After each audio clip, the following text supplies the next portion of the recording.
안녕하세요. 오늘 말씀 전해드립니다. 송명이 대할란 소설 표에 대해서 이 내용에 대해서 또 주님께서 저에게 주신 부분하고 이 송명희 시인이 쓴 이 책 내용하고 또 연결되는 부분이 있어서 전해드리겠습니다.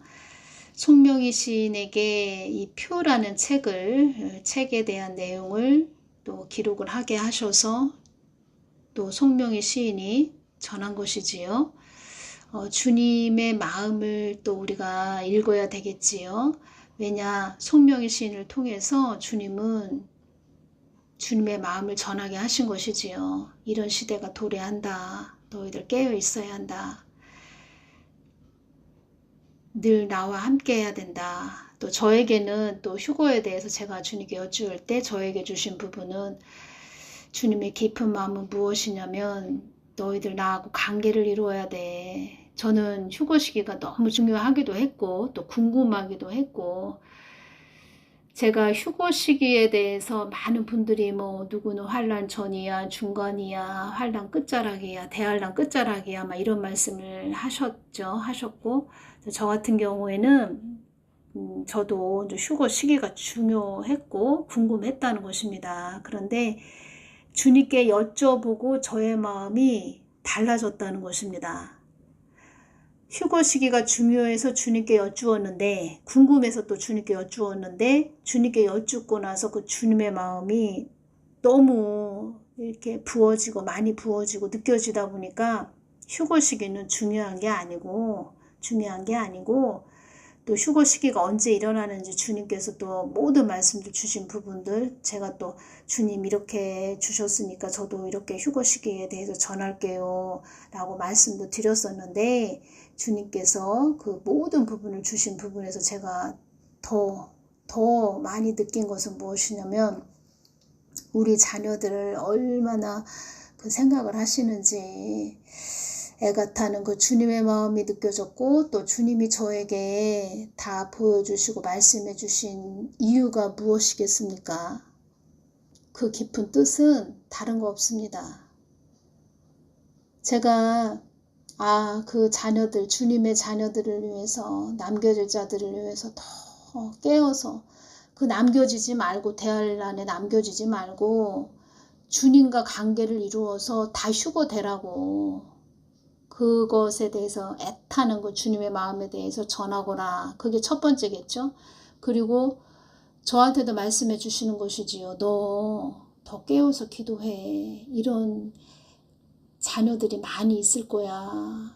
정말 시체가 산처럼 쌓여있는 대환란에 남아서 혹독하게 막 시련을 겪는 그런 자녀들 보여주셨을 때 나도 더 깨워서 그들을 위해서 중보해야 되겠구나.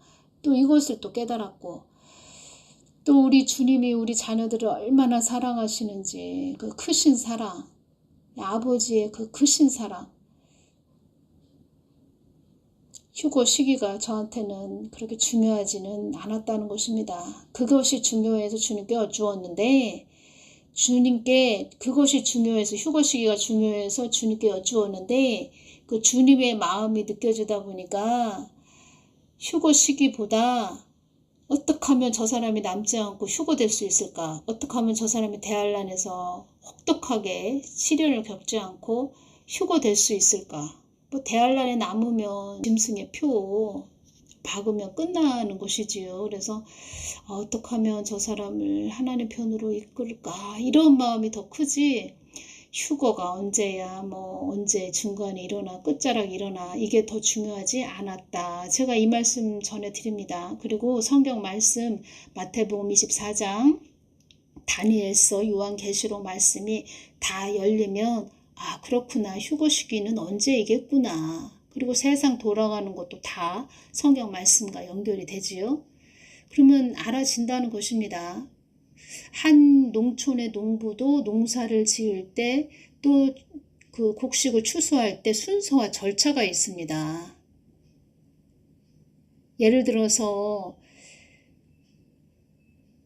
봄에 모를 심었는데 논에다 모를 심었는데 여름이 돼서 그 벼를 베지 않지요. 지금 한참 논에 벼가 누렇게 익지 않았습니까? 이젠 조금 있으면 다 벼를 벤다는 것입니다. 그렇게 다 순서와 절차가 있다는 것입니다. 하나님도 성경 말씀이 우리가 다 열리고 하나님의 마음이 또 성경 말씀과 하나가 돼서 이루어지면 순서와 절차, 어느 시기에 하나님 뜻이 이루어지겠구나, 휴거가 이루어지겠구나, 어떠한 마음을 지금 가지고 계시구나, 우리가 어떻게 하기를 원하시는구나, 어디를 바라보라고 하시는 것이구나, 누구를 위해서 중보하라고 하시는 것이구나, 이런 게 다 알아진다는 것입니다. 그런데 성경 말씀도 관심도 없습니다. 그리고 하나님의 예수님의 깊은 우리 자녀를 생각하시는 그 마음도 관심이 없습니다. 그냥 환난 전에 나 휴거 될 거야. 휴거 될 거야. 뭐 이웃에 대해서 이웃의 영혼에 대해서는 관심도 없습니다. 하다못해 자기 형제 자매의 영혼에도 관심이 없습니다.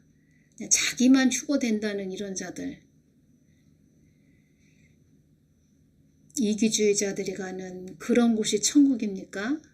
이기주의자들이 가는 그런 곳이 휴거입니까? 송명이 대할란 소설 표에 대해서, 표 내용에 대해서 이런 내용이 있습니다. 지금 우리는 큰 한란 시대에 살고 있습니다. 경제난과 전쟁의 위기가 사람들을 힘들게 합니다. 경제난. 지금 우리도 지금 경제난이 도래했죠. 스태그플레이션, 저성장, 고물가 시대에 들어왔다는 것입니다.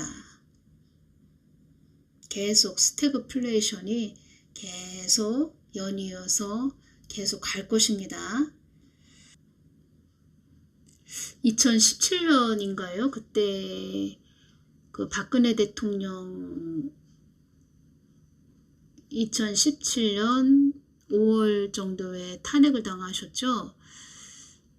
그때 그 문씨가 세워질 때 그때 물가가 그때 올랐습니다. 우리 눈에 많이 이거 너무 많이 올랐다 할 정도는 아닌데 그때 정말 지도 새도 모르게 물가가 야금야금 올라갔다는 것입니다. 근데 지금은 우리가 확연히 느끼지요. 야, 이거 너무 오른 거 아니야? 이 정도야? 앞으로는 가스값, 전기세도 오른다고 하지요. 가스비도 그렇고 전기세도 오른다고 하고 지금 바로 그 환난 직전에 지금 들어가기 직전이다. 주님께서도 앞으로 핍절이 일어날 것이다. 한국 땅에 어려움이 임하지 않도록 기도하거라. 이런 말씀도 하셨는데 주님께서 한 2020년도인가요? 제가 그러한 부분을 전할 때 주님께서 다른 사람들이 네 동영상을 보고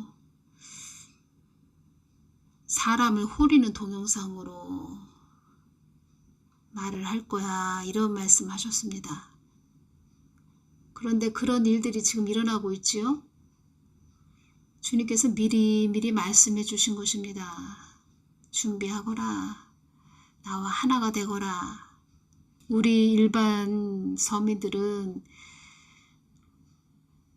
하루하루 바쁘게 삽니다. 그런데 그 딥스들, 그 자본가, 많은 돈을 가지고 있는 그런 자들은 밥 먹고 할 일 있겠습니까?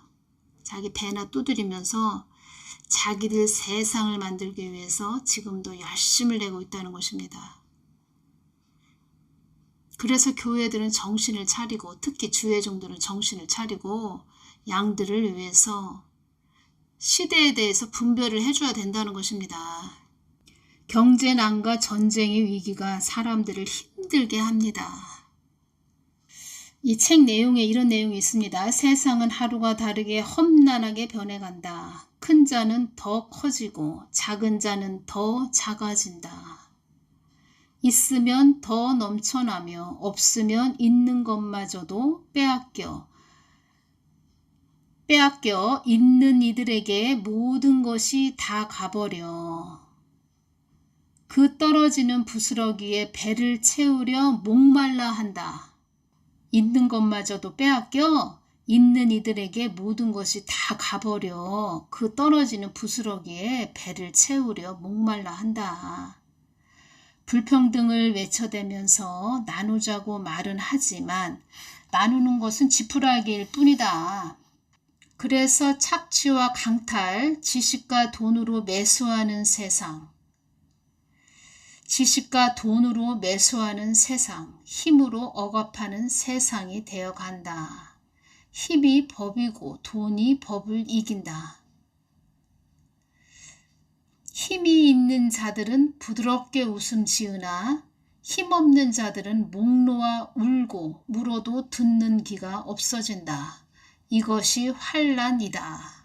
시온 의정서에 이런 내용이 있습니다. 국민을 가난하게 하는 것은 우리의 무기이다. 대다수 국민들은 과거 노예나 농노로 묶여 있을 때보다 더욱 견고해진 가난을 경험하고 있다. 국민의 권리는 하나의 사상으로는 존재하지만 실제 생활에 적용되지는 않는다.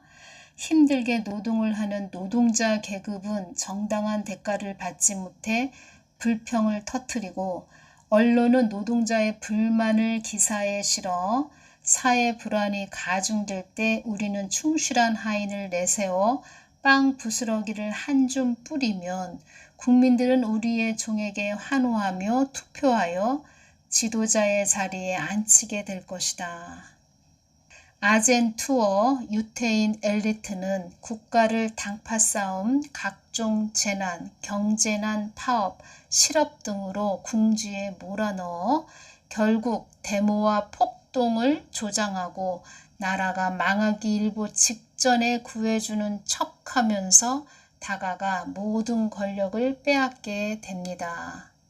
서로에게 갈등을 조장하고 뒤로는 돈을 대주면서 어느 쪽이 이기든 그들은 막대한 이익과 부를 창출하고 있습니다. 서로에게 갈등을 조장하고 뒤로는 돈을 대주면서 어느 쪽이 이기든 그들은 막대한 이익과 부를 창출하고 있습니다. 제가 전 동영상에 말씀드렸죠.